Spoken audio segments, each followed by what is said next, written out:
여러분 안녕하세요. 반갑습니다. 오늘도 수요 온라인 성경 공부 모임에 함께 해주신 여러분들 모두에게 진심으로 감사를 드립니다. 오늘은 사도신경 17번째 성도가 서로 교통하는 것과 라는 이 고백에 대해서 말씀을 나누려고 합니다. 먼저 말씀을 드리고 싶은 거는요. 사도신경이라고 하는 것은 말 그대로 내가 믿는 그 믿음의 고백들에 관한 내용들 아닙니까? 그래서 우리가 앞서 성삼위일체 하나님, 성부 하나님, 성자 예수님, 그다음에 성령 하나님, 그리고 교회에 대해서 차례로 배워왔는데요. 이런 것들에 대해서 우리가 이제 믿음을 고백하는 것은 너무나 자연스럽고 너무나 당연하게 이렇게 보이는데요. 그런데 성도가 서로 교통하는 것과 성도가 서로 교통하는 것을 믿는다, 내가 믿습니다라고 하는 이 말은 이렇게 띄워놓고 보면은 왠지 좀 어색한 느낌이 들지 않겠습니까? 그동안은 성령을 믿사오며 거룩한 공예와 성도가 서로 교통하는 것과 이렇게 묻어가서 별로 이상이 없었는데 성도가 서로 교통하는 것을 내가 믿습니다라고 딱 띄워서 보면은 좀 이것을 나의 신앙 고백으로 이렇게까지 고백을 할 필요가 있는가라는 생각을 좀 해보게 됩니다. 원래 이 성도가 서로 교통하는 것이라는 이 말은요, 라틴어로 되어 있는 것을 보면은 한마디로 딱 나와 있습니다. 성도의 교제입니다. 성도의 사귐, 성도의 교제, 이것을 뜻하고 있거든요. 그런데 이 성도의 사귐, 성도의 교제를 굳이 내가 믿음으로 고백하는 이 고백문에 포함시킬 수 있는 내용인가 라는 생각을 좀 한번 해보게 됩니다. 사실 성도의 사귐만을 본다면 이것은 뭐 신앙 고백이라고 보기보다는 뭐 우리가 늘 해오던 거잖아요. 교회 오면은 예배 드리고 자연스럽게 성도들끼리 사귐이 있지 않습니까? 교제를 해오지 않습니까? 근데 뭐 이것을 가지고 성도의 사귐을 내가 믿습니다 라고 그렇게 고백할 필요가 있는가 라는 것입니다. 자, 그런데 이 성도가 서로 교통하는 것이 우리의 신앙 고백 안에 분명하게 밝혀져 있는 이유가 있다는 겁니다. 제가 이제 이 말씀을 드리고 싶어서 이제 서론을 말씀을 드렸는데요. 저는 오늘 이 점에 대해서 여러분에게 말씀을 좀 드리려고 합니다. 자, 그럼 성도가 서로 교통하는 것이 왜 우리의 신앙 고백이 되어야 하는가? 첫 번째는 성도가 서로 교통하는 것, 즉 성도가 교제하는 것은요, 앞서 거룩한 공예라고 하는 이 교회, 거룩한 공예와 같이 연결되어 있는 거예요. 한마디로 속해 있는 겁니다. 그러니까 성도의 교제라는 것은요, 거룩한 하나님의 교회로서의 핵심적 기능이라고 그렇게 말하고 있는 거예요. 그렇게 고백하고 있는 거예요. 여러분, 마태복음을 보면은요, 성경의 복음서에 처음으로 교회라는 단어가 나옵니다. 이 마태복음 16장 13절서부터 기록된 내용인데요. 예수님께서 사랑하는 제자들과 함께 가이사라 지방에 있는 빌립보라는 곳에 갑니다. 그곳에 이제 로마 황제 가이사의 커다란 신전이 있거든요. 그 당시에. 그래서 그곳에 이제 가게 되었는데 그곳에서 예수님께서 제자들에게 이렇게 묻습니다. 도대체 사람들이 나를 누구라 하느냐? 라고 그렇게 물었을 때 사람들이 예수님 보러 죽은 세례 요한이라 그러더라. 뭐 그렇게 하는 사람도 있고 또 엘리야 선지자다 그렇게 말하는 사람도 있고 또 예레미야 선지자 가운데 한 분입니다 라고 그렇게 말하더이다 라고 그렇게 제자들이 대답을 합니다. 그리고 나서 예수님께서 그러면 너희는, 예수님께서 가르치는 제자들에게 묻습니다. 그럼 너희는 나를 누구라 하느냐 라고 그렇게 묻는 거예요. 그랬더니 제 아들이 그 질문에 뭐 움찔을 하고 있었는데 그 중에 하나 우리가 말하는 수제자라고 하는 그 베드로가 탁 나서서 이렇게 말씀을 하는 겁니다. 우리 한번 다 같이 성경 한번 볼까요? 마태복음 16장 16절의 말씀인데요. 자, 한번 다 같이 읽겠습니다. 시작. 시몬 베드로가 대답하여 이르되 주는 그리스도시요 살아계신 하나님의 아들입니다. 라고 그렇게 말씀합니다. 그랬더니 예수님께서 이렇게 말합니다. 대답하여 가라사대 바요나 시몬아 네가 참 복이 있다. 이를 내게 알게 하니는 혈육이 아니요 하늘에 계신 내 아버지시니라. 자, 그러면서 교회라는 단어가 나오는데요. 우리 다 같이 그 다음 구절 한번 읽어볼까요? 시작. 또 내가 내게 이르노니 너는 베드로라. 내가 이 반석 위에 내 교회를 세우리니 음부의 권세가 이기지 못하리라. 라고 그렇게 말씀합니다. 이제 이 바로 마태복음 16장의 18절에 처음으로 교회라는 단어가 나옵니다. 근데 이 교회를 내가 이 반석 위에 내 교회를 세운다. 그렇게 말씀하고 있는 겁니다. 사실 이 베드로라고 하는 이 이름이 가진 뜻이 반석입니다. 그래서 이제 그 사람들이 특별히 이제 로만 캐톨릭 우리가 알고 있는 천주교에서는요, 그거 봐라. 분명히 예수님께서 베드로 사도 위에 교회를 세우겠다 그러지 않느냐. 그러니까 우리 로만 캐톨릭이 베드로 사도가 초대 교황이니까 이제 로만 캐톨릭의 교회 전통성이 있다라고 그렇게 말하는 겁니다. 그런데 여기서 내가 이 반석 위에 내 교회를 세우겠다라고 하는 이 말씀의 뜻은 뭐냐면요. 바로 베드로가 고백한 내 주는 그리스도시요 살아계신 하나님의 아들입니다. 라고 하는 이 고백 위에 이 반석같이 변함이 없는 이 믿음의 고백 위에 주님의 몸된 교회를 세우시겠다라고 하는 그런 말씀입니다. 자, 그러니까 교회란 뭐냐 하면은요. 이 말씀에 의거해서 교회란 뭐냐? 바로 베드로가 고백한 대로 예수님은 그리스도시고 살아계신 하나님의 아들이십니다. 예수님은 나를 위해서 죽으시고 부활하셔서 나에게 영원한 생명을 주시는 나의 구원자시며 하나님의 독생자이십니다. 라고 고백하는 그 고백을 하는 성도들의 모임, 그게 바로 교회라는 겁니다. 이런 믿음의 성도들이 바로 서로 교통하는, 즉 성도의 교제를 통해서 믿음의 공동체인 교회가 자라나고 세워가게 되는 그런 아주 중요한 기능을 하는 것이다 라고 그렇게 말하는 것입니다. 자, 그러니까 성도가 서로 교통하는 것이라는 말이 뭐냐면은 주는 그리스도 살아계신 그리스도시요 살아계신 하나님의 아들입니다 라고 그렇게 고백하는 그 모임, 그 사람들의 모임인 교회를 계속해서 자라게 하는, 그리고 또 성장케 하는, 세워가는 그러한 역할, 그러한 기능을 하는 것이다 라는 것입니다. 성도의 교제가 그런 것입니다. 그러니까는 이 말을 다시 말하면은요, 교회란 영적 공동체이면서 살아있는 유기적 공동체라는 거죠.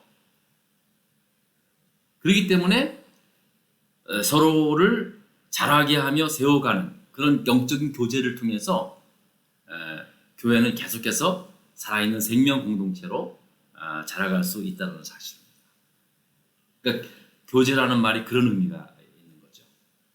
그래서 그 장로교 교리를 만든 그 캘빈 선생님은 교회는 성도들의 신앙적 어머니다 그렇게 이야기를 했습니다. 이 말은 뭐냐면 교회를 통해서 교인들이 그 진리의 말씀을 듣고 영적으로 양육되어지는 그러한 곳이다. 그리고 또 또 진리의 말씀인 성경에 대해서 교육을 받고 또 신앙 훈련을 하게 되는 그러한 곳이다라는 그런 말씀입니다. 이게 다 성도의 교제에 속해 있다는 겁니다. 그리고 정당한 성례전을 통해서 하나님의 구원의 은혜를 계속해서 공급받게 되는 곳이 바로 교회라는 것입니다. 그러므로 교회를 통하지 않고는 우리가 신앙의 양육을 받기는 매우 어렵다는 겁니다. 교회를 통해 신앙 훈련을 제대로 받지 못하면 사실은 그 신앙적 탈선을 가져오기 쉽습니다. 그래서 예로부터 이렇게 말합니다. 교회 밖에는 구원이 없다라고 말합니다. 이 말은 무슨 뜻이냐면요, 교회 없이는 우리의 그 신앙이 온전하게 성장하지 못한다는 겁니다. 그리고 우리의 신앙의 우리의 그 구원의 완성을 온전히 이룰 수 없다라고 그렇게 말하는 것입니다. 물론 뭐 어머님 없이 잘 건강하게 자란 사람도 많이 있죠. 하지만 이제 이런 어떤 교회적 기능을 통해서 우리가 이렇게 성장하지 못하면은요, 연약한 그런 신앙의 삶을 살 수밖에 없다라는 그런 말입니다.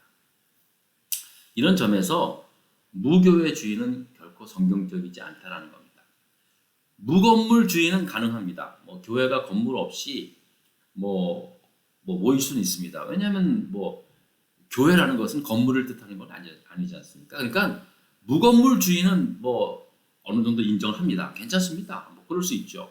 지금도 건물 없이 이렇게 모여서 때로는 공원에서도 모이고 어디서도 모이고 강당에서도 모여서 아주 교회를 아주 힘차게 부흥하는 교회들도 많이 있습니다. 최근에 들어서요. 하지만 무교회주의는 결코 성경적이지 않다라는 말입니다. 또 그렇다고 해서 또 성도의 교제를 어떤 권위주의화해서도 안 된다는 거죠. 이 말은 나중에 또 다시 한번 말씀을 드리지만요. 오늘 말씀드리고 싶은 건 뭐냐면, 그러니까 우리가 성도가 서로 교통하는 것이라는 말은 단순히 우리가 모여서 우리가 친교하듯이 그런 의미를 말하는 건 아니라는 거예요. 성도가 서로 교통하는 것은 거룩한 공교회인 교회 안에서 서로 유기적인 어떤 생명 공동체로서 관계성을 통해서 서로 자라게 하고 세워져가는 그런 교회이기 때문에 성도가 서로 교통하는 것이 우리의 신앙 고백이 될 수 있다는 것입니다. 굉장히 중요합니다.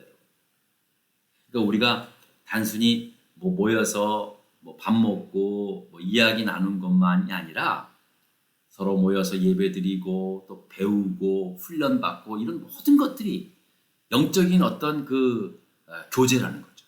이런 교제를 통해서 성도의 교제를 통해서 세워져 간다는 겁니다.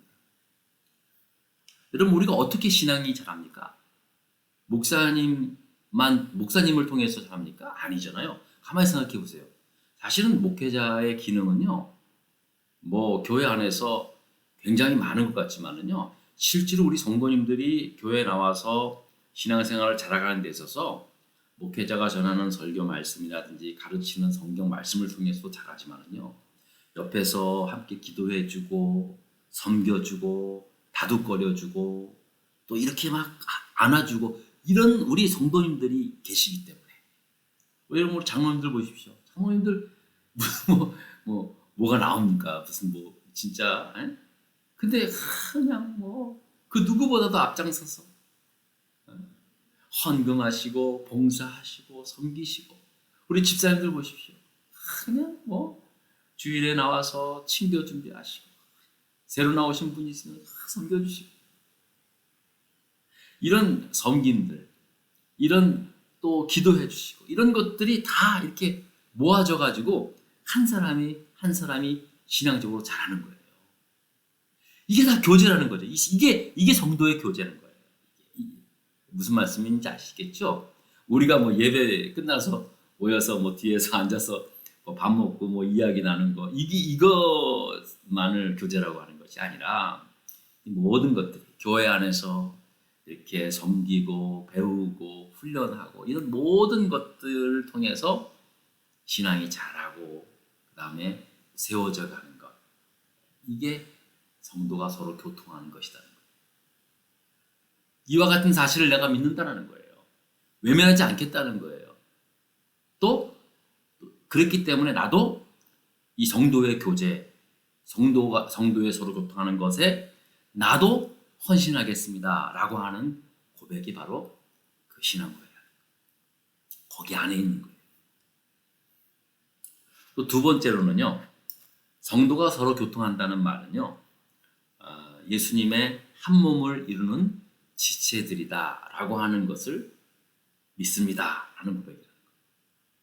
성도가 서로 교통하는 것과 라는 이 말은요, 우리 모두가 예수님의 한 몸을 이루는 지체임을 내가 믿습니다 라고 하는 그런 고백이라는 겁니다.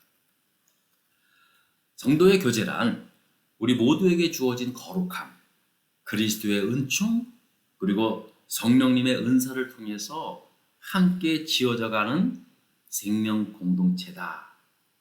이 생명 공동체의 모습이다라는 것입니다. 그래서 에베소서 2장 19절서부터 22절까지 이렇게 말씀합니다. 우리 한번 보겠습니다. 성경을 볼까요? 다 같이 한번 읽어보겠습니다. 자, 한번 읽어보겠습니다. 시작. 그러므로 이제부터 너희는 외인도 아니요 나그네도 아니요 오직 성도들과 동일한 시민이요 하나님의 권속이라. 너희는 사도들과 선지자들의 터 위에 세우심을 입은 자라. 그리스도 예수께서 친히 모퉁이 돌이 되셨느니라. 그의 안에서 건물마다 서로 연결하여 주 안에서 성전이 되어가고 너희도 성령 안에서 하나님이 거하실 처소가 되기 위하여 그리스도 예수 안에서 함께 지어져 가느니라. 아멘. 자, 보십시다. 그리스도 예수 안에서 함께 지어져 가는, 우리가 그의 안에서 그리스도 안에서 건물마다 서로 연결하여 주 안에 성전이 되어가고, 그리고 성령 안에서 하나님이 거하실 처소가 되기 위하여 그리스도 안에서 함께 지어져 가는 사람들이 바로 우리라는 거예요. 성도들이라는 거예요. 그러니까 성도가 서로 교통한다는 이 고백은요, 바로 우리 모두가 성령 안에서 하나님이 거하시는 거룩한 처소, 성소가 되기 위하여 예수 안에서 함께 지어져 가는 것임을 내가 믿습니다. 성도의 서로 교통을 통해서 함께 지어져 가는 우리임을 믿습니다. 라고 하는 신앙 고백이라는 겁니다. 그러기에 교회는 결코 그 어떤 것도 이런 성도 간의 교통에 있어서 간섭되어서는 안 돼요. 교회는 뭐 학연, 지현, 뭐 어떤 이념 그런 것으로 결코 연결해서는 안 된다는 거예요. 오직 믿음, 오직 말씀, 오직 은혜로만 세워가는 교회가 되어야 한다는 거예요. 교회가 어떤 정치 집단화되거나 교회가 어떤 이익 단체가 자꾸만 그렇게 되려고 할 때 교회는 사실은 교회의 모든 기능이 상실될 수 있다는 겁니다. 지금 현대 교회들의 모습 가운데 사실 이런 위험 요소들이 굉장히 많이 있습니다. 뭐 이렇게 딱히 단정지어서 말씀드리고 싶진 않지만요. 다시 한번 교회는 어떤 곳이냐? 오직 믿음, 오직 말씀, 오직 하나님의 은혜, 이런 것들로 세워져가는 교회들. 이런 성도들의 교통 속에서 함께 지어져가요. 여러분 오늘 여기까지 하는데요. 이 말씀 잘 기억하시고 계속해서 교회는 어떤 건물을 의미하는 것이 아니라, 교회 하면은 탁 떠오르는 게 건물을 생각하는데 그게 아니라 아까 말씀드렸죠. 베드로가 고백한 대로 주는 그리스도시여 살아계신 하나님의 아들입니다라고 하는 고백하는 그 사람들의 모임이 교회. 예수님께서 약속하셨던 대로. 그리고 그 고백하는 사람들의 그 성도들 간의 교통, 서로 세워주고 섬겨주고 기도해주고 가르치고 이끌어주는 이 모든 성도의 교제를 통해서 교회는 든든하게 세워져 간다는 거예요. 나 한 사람만이 아니라 교회, 내가 속해 있는, 그리고 또 나 한 교회라는 것이 예수 그리스도의 몸을 이루어 나가는, 성령 안에서 함께 치워져 가는 그런 거룩한, 이 세상에서 결코 찾아볼 수 없는 그러한 거룩한 생명 공동체가 바로 교회다라는 사실입니다. 그런 사실 여러분 명심하시고 우리가 주님의 몸된 교회를 함께 섬겨 나가시길 바랍니다. 여러분 늘 감기 조심하시고 우리가 이 팬데믹 사태 지혜롭게 잘 이겨나갈 수 있도록 계속해서 함께 기도하겠습니다. 여러분 감사합니다. 건강하세요.